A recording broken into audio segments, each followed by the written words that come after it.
ngasih tanda kalau dia ada, memang dia selalu ada. Dia tuh sampai nyari-nyari gitu dan aku ngumpet di genteng. Dan aku tuh ngerasa ada yang liatin tuh aku udah langsung panik. Jadi bisa yang gemeteran atau tiba-tiba nangis gitu. Mungkin kalau aku tidak mengalami itu nggak akan ada Frisly yang sekarang. Bahkan belum sadar juga kalau kita berdua dijodoh-jodohin, yang selalu mendukung kita dari awal dan tidak memaksakan kita harus seperti apa dan seperti apa. Udah jarang sih posting foto berdua, kok nggak balas-balasan komen, kok nggak apa berantem ya sebenarnya ya enggak. Kita berdua sama-sama melakukan hal yang positif, tidak negatif. Kita yakin kalau kita diarahkan ke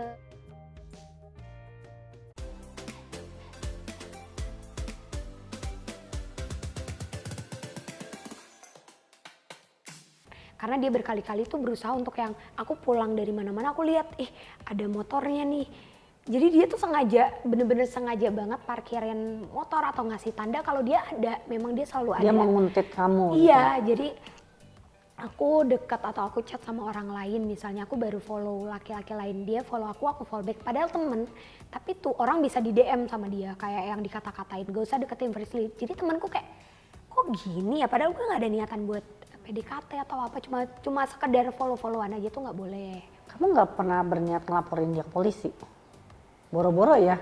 Iya, lapor sama orang tua aja. Orang tua enggak juga ya? berani, bahkan ke sahabat-sahabatku pun enggak, sampai akhirnya sahabatku yang nyaksiin sendiri. Jadi ada momen ketika ini pertama kalinya sih aku cerita, karena aku ngerasa memang ya udah mungkin ini bisa jadi pelajaran juga buat teman-teman di rumah, buat yang nonton, jangan sampai ngalamin ini. Aku tuh pernah lagi datang nginep karena acara temenku ulang tahun dan kebetulan memang mamanya minta buat Frisly nginep dulu ya karena tante pergi sama om. Jadi kita rame-rame perempuan semua nginep. Dia tahu dan dia nggak ngizinin. Jadi aku kayak ibaratnya kabur gitu, aku bilangnya ke rumah temenku padahal aku di rumah temenku yang satu lagi. Tapi dia tahu dia datang, dia tuh sampai nyari-nyari gitu dan aku ngumpet di genteng. Genteng rumah temen aku. Dan itu di situ momen dimana teman-temanku baru sadar kalau oke, ini salah gitu. Oke, gue bakalan bikin lo buat lepas dari dia. Gue bakalan bikin lo buat ini udah nggak benar gitu. Sampai akhirnya mungkin temanku nyeritain ke adekku baru berani buat berantemin dia. Dia mulai nggak berani. Dan ternyata aku sadar orang-orang yang berusaha untuk menjatuhkan mental kita, sebenarnya mental mereka juga jauh lebih lemah dari kita. Karena ketika kita berani ngelawan, dia langsung kayak kaget gitu loh. Kayak, oh kok malah berani gitu. Jadi aku bener-bener yang oke, kayak gini. Sampai akhirnya berani keluar dari mulut aku bilang kalau sekali lagi aku ngelihat dia berani datang ke rumahku, aku langsung lapor polisi dengan semua bukti yang aku punya. Jadi aku ngasih unjuk ke dia kalau aku punya rekaman dia maki-maki aku, keluarganya juga ikut-ikutan gitu-gitu tuh aku simpen semuanya. Sebenarnya aku bukan menyalahkan keluarganya, tapi menurutku memang si mantanku ini ada dibilang apa ya? Ada kebiasaan buruk. Yaitu kayak dia bilang sama keluarganya, kan pulang dari rumah Frisly misalnya jam 8 malam atau jam 9 malam. Tapi sebenarnya dia lanjut lagi ke rumah cewek lain. Jadi pulangnya tuh jam 3 pagi. Tapi kalau mamahnya tahu kayak dari mana? Di rumah Frisly. Jadi yang dijadiin tambalan tuh aku. Malam minggu sebenarnya aku nggak, apalagi si mantankunya juga bener-bener takut banget untuk ketemu. Tapi untungnya semuanya udah lewat ya Frisly ya? Udah lewat. Aku dalam 1 minggu 1-2 kali ke psikolog. Karena dia melakukan itu sama kamu? Iya, karena aku nggak bisa di tempat rame, Ibu. Sampai sekarang makanya aku kemana-mana harus ada yang nemenin. Karena kalau aku ngerasa misalnya aku datang ke kafe, rame banget dan aku tuh ngerasa ada yang liatin tuh aku udah langsung panik. Jadi bisa yang gemeteran atau tiba-tiba nangis gitu. Jadi emang nggak bisa. Iya ya. Masih sampai sekarang. Tapi thank you loh udah cerita, karena ini juga buat pelajaran juga yang lain. Jadi kan kadang-kadang ya itu tadi, dia pinter kan membuat kita seolah-olah nggak berharga. Iya. Kita itu orang yang nggak pantas untuk dicintain, itu kan membuat kita lama-lama kan tambah terpuruk kayak gitu. Makanya kalau gitu seharusnya harus cepat dilawan sih. Iya, makanya aku 2 tahun. Tapi nggak apa-apa, itu pelajaran banget. Mungkin kalau aku tidak mengalami itu nggak akan ada Frisly yang sekarang menurut aku. Jadi setelah melewati itu kamu lebih strong, jadi juga lebih mampu melindungi diri kamu sendiri. Iya, ya. betul, lebih hati-hati juga sekarang. Iya. Ya syukur deh, sekarang kan kamu udah bertemu orang yang baik ya, yang ternyata mencintai kamu segitu besarnya ya. Terbukti bahwa kamu tuh berharga. Kenapa? Kamu bisa sukses sekarang, itu kan juga kalau kamu memang segitu jeleknya mana mungkin kan. Iya, alhamdulillah makanya orang-orang di sekitar Frisly sekarang memang orang-orang yang positif. Bukan cuma Kak Jordi, tapi keluarga Kak Jordi pun sangat amat baik dan ngerangkul aku. Dan emang ya itu obrolan kita selalu ke yang harus bikin apa nih yang baru, apa nih yang bisa bikin aku makin grow gitu. Iya, jadi positif lah ya. Karena kalau menurut aku jiwa juga perlu dikasih makan ya. Betul. Jadi kayak dengan kita belajar, dengan kita berkembang, terus kita sukses itu juga membuat kita juga lebih sehat gitu Iya. kan. Nah kalau kita dengernya, oh lu jelek, lu tuh nggak pantas dicintai, lo ini kan tentunya juga kita makin jadi miskin gitu, Iya. jiwanya jadi kayak kering kan Iya, kayak ya gitu. udahlah, gak berani buat ngapa-ngapain. Mudah-mudahan nih banyak pelajaran yang bisa orang dapetin juga dari cerita Iya, ini. amin. Ya ampun, kamu ceritanya serem banget sih. Makanya dibalik Frisly yang anak kecil melewati Hal-hal yang kayak gitu ya. serem-serem banget. Serem banget, bener deh. Aku aja sampai merinding. Alhamdulillah nih Frisly sekarang udah ketemu orang yang baik, yang sayang sama Frisly. Dan juga hubungan ini bukan hanya sayang secara hati, tapi juga membangun Frisly untuk menjadi lebih baik ya ke depannya. Kamu kan juga punya fans base ya. Iya. Yang itu sebenarnya terbentuk pada saat even kamu belum pacaran ya. Iya, belum sadar juga kalau kita berdua dijodoh-jodohin. Sejauh mana fans kalian itu mendukung Frisly dan Jordi? Untungnya memang untuk Jorsley mereka semua tuh orang-orang yang dewasa, bisa aku bilang dewasa karena memang mereka tidak pernah memaksakan.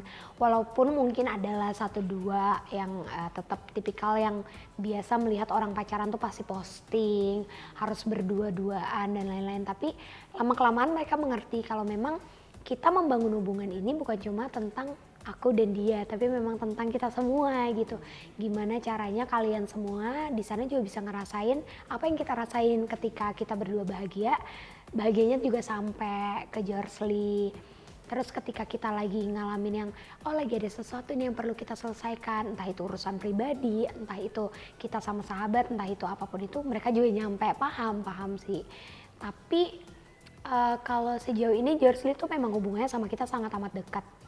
Karena kayak yang pernah dibahas juga di YouTube Ibu, kita tuh sering mengadakan kayak Zoom meeting bareng untuk ngobrol-ngobrol. Mereka tuh boleh nanya, ngasih kita pertanyaan dan akan kita jawab langsung.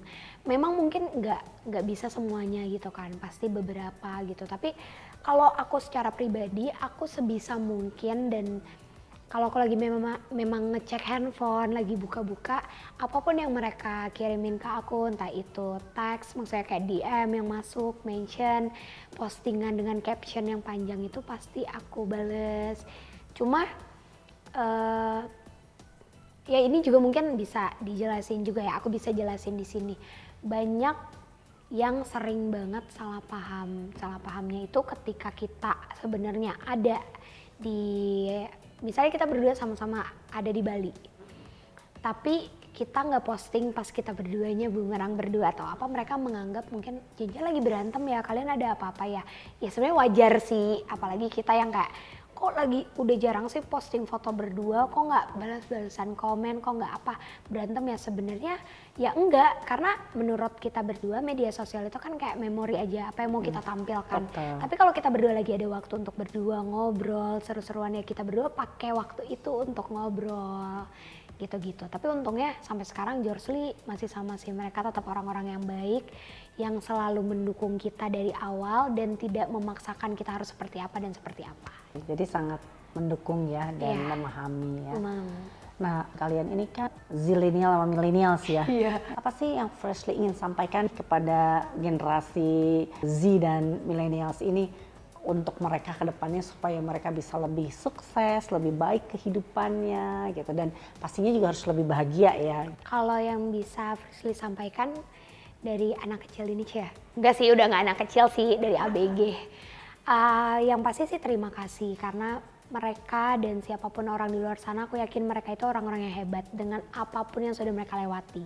Terus yang kedua, mungkin aku nggak bisa balesin satu persatu komentar atau apapun itu, tapi aku selalu senang mendapat doa yang sangat amat baik dari mereka, dan sama aku juga berdoa hal yang sama buat mereka di luar sana biar bahagia, biar nemuin apapun yang mereka ingin capai gitu.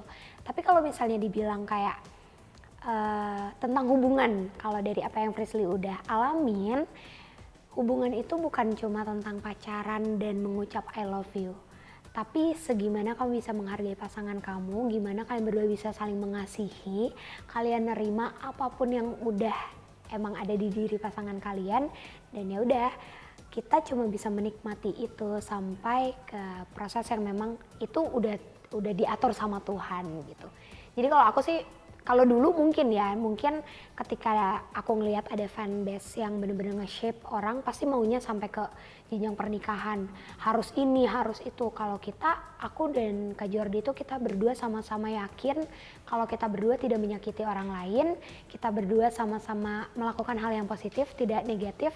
Kita yakin kalau kita diarahkan ke hubungan yang baik juga. Jadi kalau ditanya fans banyak yang kapan nih nikah, kapan nih apa, ya doain aja pokoknya yang terbaik, karena kita balik lagi semuanya udah diatur sama Tuhan gitu. Iya deh, amin ya, mudah-mudahan apa yang dijalani oleh Frisly sama Jordi punya hubungan yang baik, punya karir yang baik, itu bisa jadi contoh ya, bisa jadi inspirasi buat teman-teman di luar. Aku tuh kalau ngelihat dia sama aja kayak ibaratnya aku ngelihat bayangan aku, punya temen main, punya kakak, datang tadi jemput, pulang tadi antar. Aku nggak pernah jemput Marsha tuh dari awal kecil. Emang dia nongol tiba-tiba, pas pulang ya tiba-tiba juga. Memang ada perjanjian di antara aku sama Marsha. Aku ngerasa memang aku nggak akan mungkin pisah sama Marsha. Ternyata kemarin datang ke tempat yang dulunya itu rumah keluarganya Marsha, di mana dia dibantai. Ada suara apa tuh? Dengar kan? Anak kecil. Aku dengar, aku pikir kucing. Enggak, itu anak kecil banget. Aku kayak, dan Marsha tadi lari ke sana sih. Kelinci di situ. Iya. Oke. Dia suka main sama binatang-binatang.